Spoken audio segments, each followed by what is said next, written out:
Um, it turns out I've been living with a curse my entire life, and it's a dark one. I have unknowingly been living my whole life with a burden of constant negative, toxic energy overwhelming me from the outside in. You warming my chair up for me? Yeah. It's awful nice of you. Welcome back to the wild. It's Cypris. Today I'm beginning a journey to break down a decades-old curse. I know some of you may be in the same situation, and I don't want anybody enduring this curse. It's brutal. So I'm going to share with you, even though it's really personal, how I discovered this curse, the dynamics and anatomy of how it works, and what I'm going to do to remove it. And therefore what you can do to remove this type of curse from your own life if you find yourself in a similar situation. Now, get settled in and heat up some strong black tea or whatever your equivalent is. We're going to go in deep. Timestamps will be provided in the description box below for ease of navigation. Cushion my butt.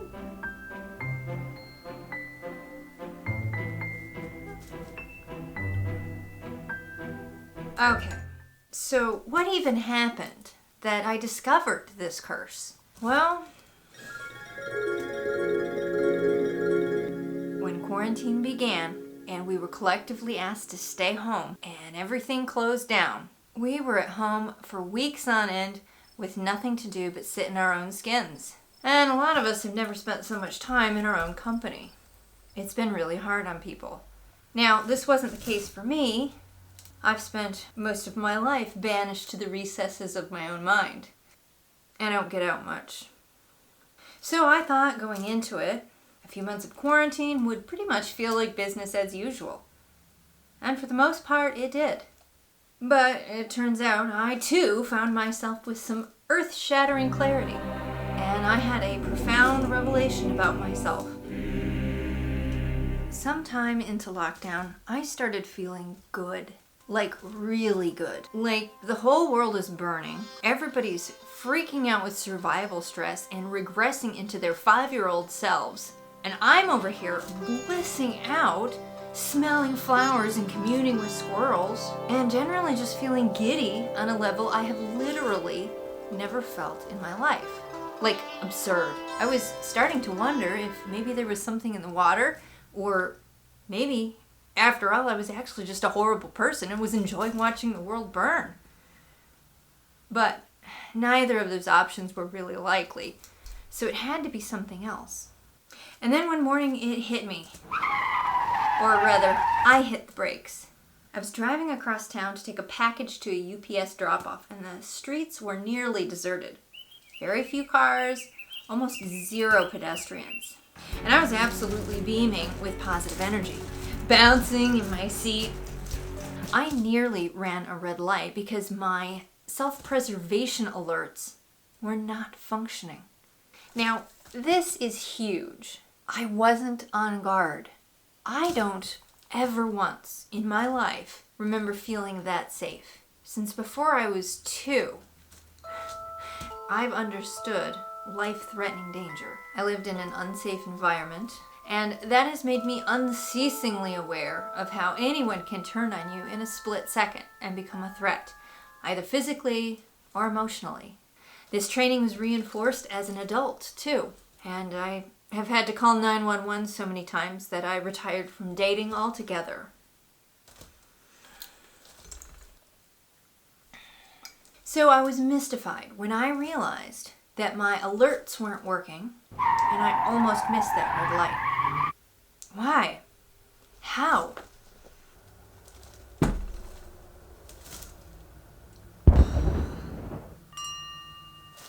Because all the people were gone, and they weren't going to show up.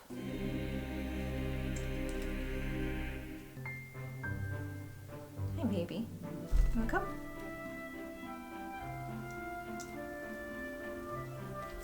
That's better. Yeah. Making it hard to film? There we go, yeah. That's better. So good. You listen well. Yeah, you do. This epiphany for me started a chain of realizations that coalesced into one important fact. My social anxiety was far deeper and more saturated into my psyche than I had ever imagined.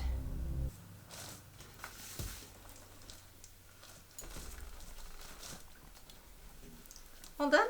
Turns out, despite all the shadow work I've done, and trust me, I'm not squeamish about shadow work, I still had this major root of my soul poisoned, and that poison was seeping into every aspect of my life. Was and is. So it turns out I literally cannot tolerate the presence of humans. And yet there's almost never any way to avoid them. I'm utterly fucked. Quarantine is the first time in my life I have ever been so fully shielded from human beings. So of course all of my giddy joy immediately evaporated because I still had the biggest issue yet to work on. We're gonna skip all the internal machinations and dot connecting that I had to do and just get into what this human proximity curse is. And to do that, we're gonna have to talk about energy, metaphysics. So bear with me if the woo-woo stuff makes you a little cringy. It's imperative to this discussion, and it's something that we're all affected by every day, even if we're not aware of it. This is a rough diagram of the human aura. You may be familiar with this, you may not. Every one of us actually extends a ways out of our body. This is our personal space, if you will. We don't really think of the aura as something physical because we don't have mechanisms to measure it well yet at this time, but this is the area in which we actually take up space. Basically, you exist about as far out as you can comfortably stretch your arms, roughly. Now, if you are in a space with another person, as long as you're both standing far enough away that if you extend your arms you cannot reach each other, then you're not blending your auras. However, if you stand close enough, you do start overlapping. This is why people who are sensitive to energy would really like us to keep the 6-foot rule even after the virus is no longer a threat. Because when somebody gets up in your personal space, you can feel it. And this is great if it's somebody that you care about, that you feel comfortable with. But if it's a stranger or somebody you're not comfortable with, and they get all up in your business, they're literally engulfing you inside of them and stepping inside of you. And this is extremely uncomfortable, even a little painful. It feels kind of like if some strange dude you don't know creeps up on you and touches you all over. Ew. No, I'm not good at cueing.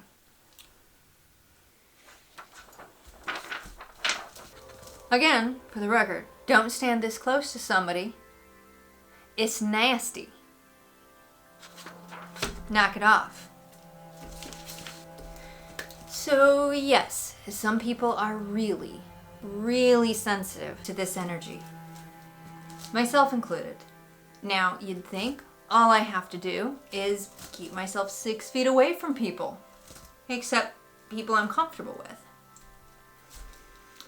Well, it's more complicated than that. The auric body is not the whole story. So what we're really talking about here today is what I call human radiation. Whenever you think thoughts, some part of that thought transmits out of your head into the ether, sort of like radio waves or gamma rays, I don't know, but waves. Just pew. Your thoughts don't just stay in your head. Pew, pew, pew. And when you have feelings, emotions, that radiates out as well. And it doesn't matter if you're having good vibes or bad vibes. you're still vibing out. So when somebody is all love and light and joy and unity, it's not such a bad thing to be sending all of that energy out into the world where people are going to feel it. However, if you're a little stormy rain cloud and you are filled with anxiety, fear, intolerance, those feelings get out too and reach everyone you come into contact with and even further. Now, the fact that we radiate out our thoughts, our emotions, isn't necessarily a bad thing. It's actually designed to help us be connected, to help us communicate, to help us have empathy. It's meant to unify us. But baby, we've got a long way to go. Now, as you can imagine, the highest concentration of this human radiation is generally in the area directly around the individual producing it. So about a room-sized space. However, it does naturally continue to leak out and spread, up to a mile, maybe more. The maximum reach is actually infinite, especially with mindful intent or with a soul connection. And I'm sure you know what I'm talking about because we've all experienced thinking about someone in particular and then the phone rings and it's that person, or we're writing someone an email and before we can hit send, we get an email from the person we were writing. Right? It's because we have that connection to that person, and part of us is picking up on that person thinking about us, and that person is picking up on us thinking about them.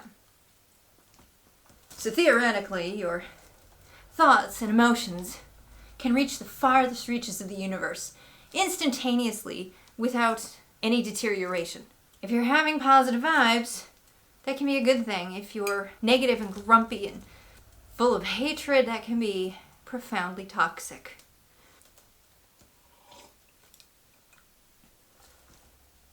Now, it's rare, but there are some individuals who are polite about their radiation and hold it in.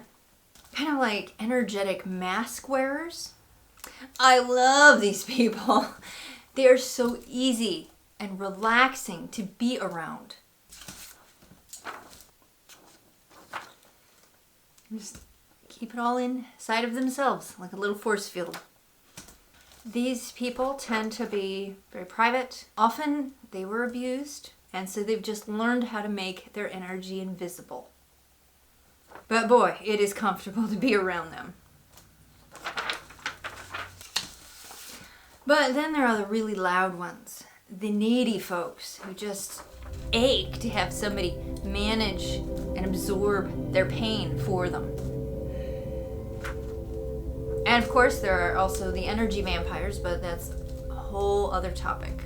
So all of this energy leakage is really problematic for those of us who are sensitive to energy. Everyone is inundated, but some of us feel it a lot more than others.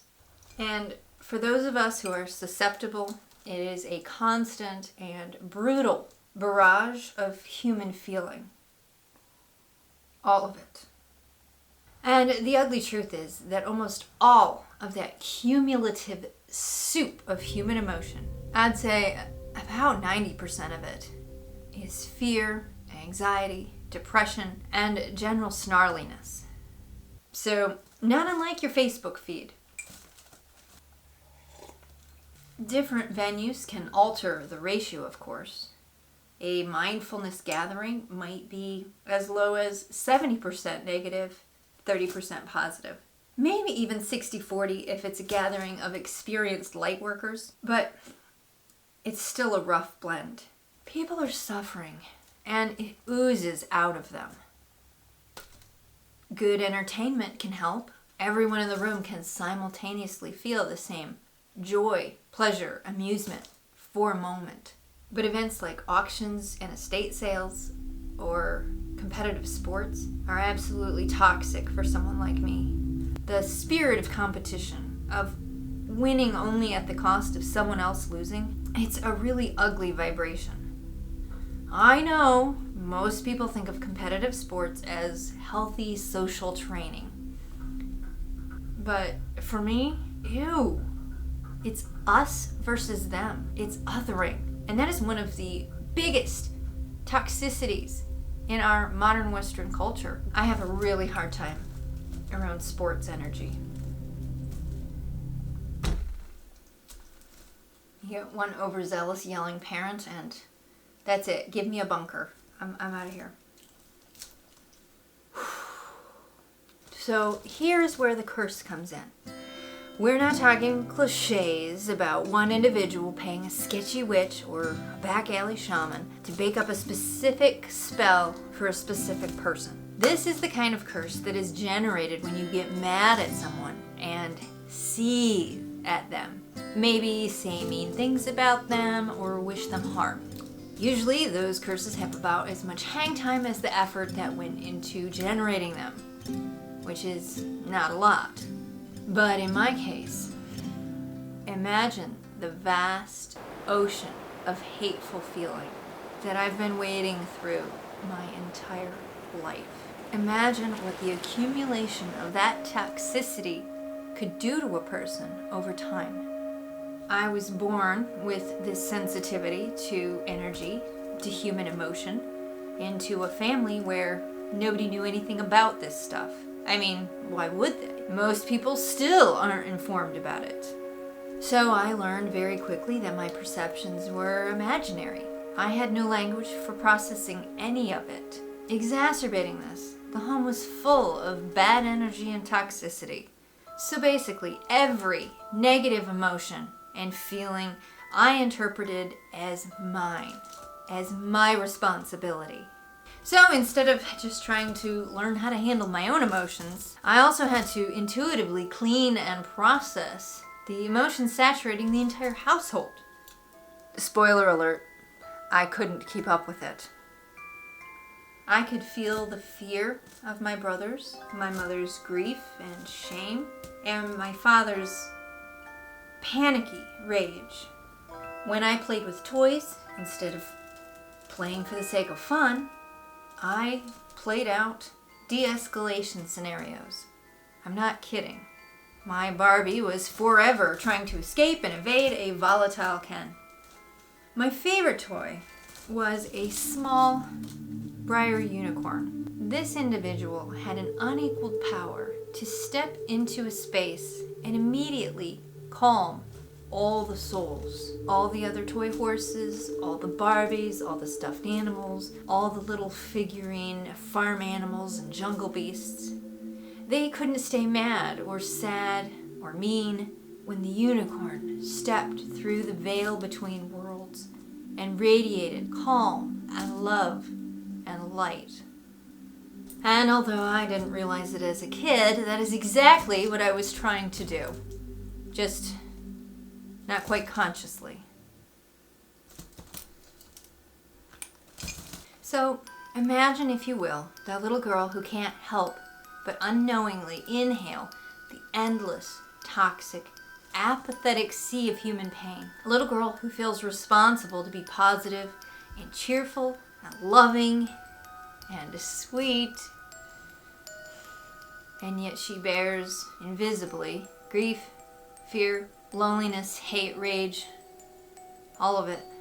Always thinking it's her own failure of spirit to correct or fix how she feels, when 97% of it isn't even hers to begin with.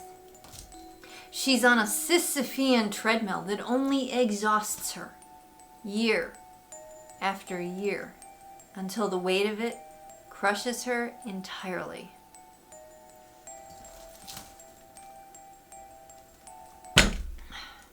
Now, I did start learning eventually over the years about energy, how it works, how to work with it.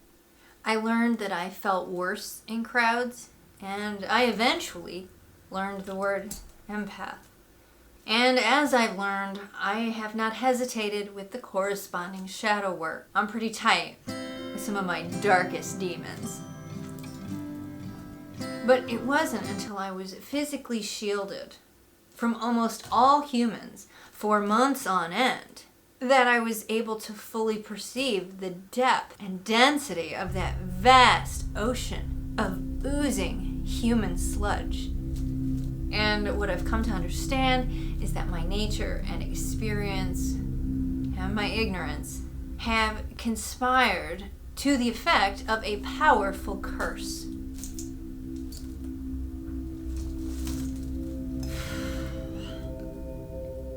I can never catch up energetically because I am always beaten and drained by the emotions of others. A lot of self-help gurus will teach you shielding techniques, but the problem with shielding is that it requires active attention and energy to maintain. When I come home to rest, I am still within that active human radiation zone. And at this time, I can't afford to move myself and my cats into the deepest, darkest part of the forest and stay there forever. The magic of quarantine, for me, is now gone. Humans are back out and about, making up for lost time and seething with anxiety and anger over all that's going on in our world. And it's too much. I can't do this anymore. I must find a way to exist in relative proximity to humans, even interact with them sometimes, without absorbing all that poison. I could cleanse the negative energy around me forever and ever and never get it all.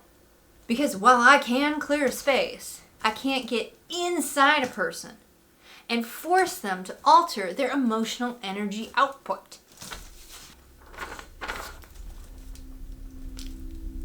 I can't fix this. This person has to fix this.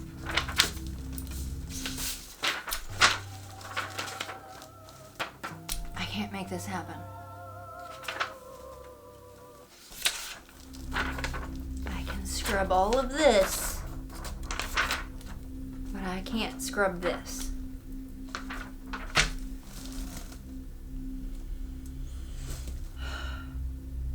It's like trying to spray an air freshener over a dirty, smelly garbage can. You won't get fresh air until that garbage is out the door.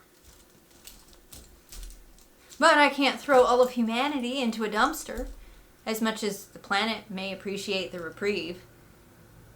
So, what is a girl to do? Well, I have a plan. I'm continuing my shadow work, of course, but this problem is on the scale of a serious and professionally curated curse. And I'm going to treat it as such. We are going to break this curse.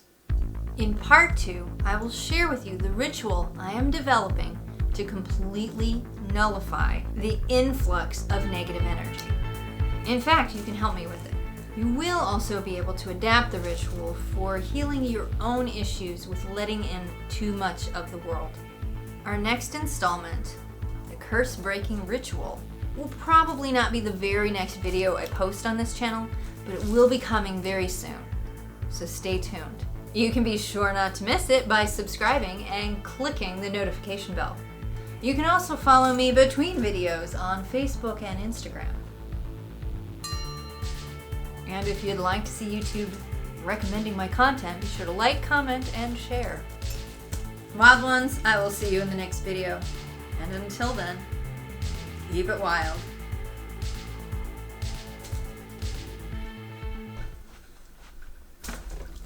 Ow.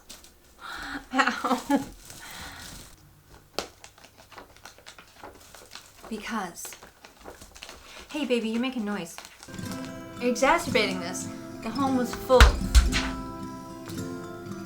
Yes, it was. It was full of bad energy.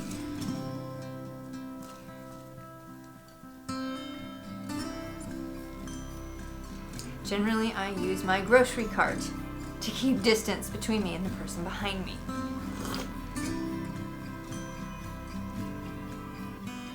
That's messy lipstick. Holy cow.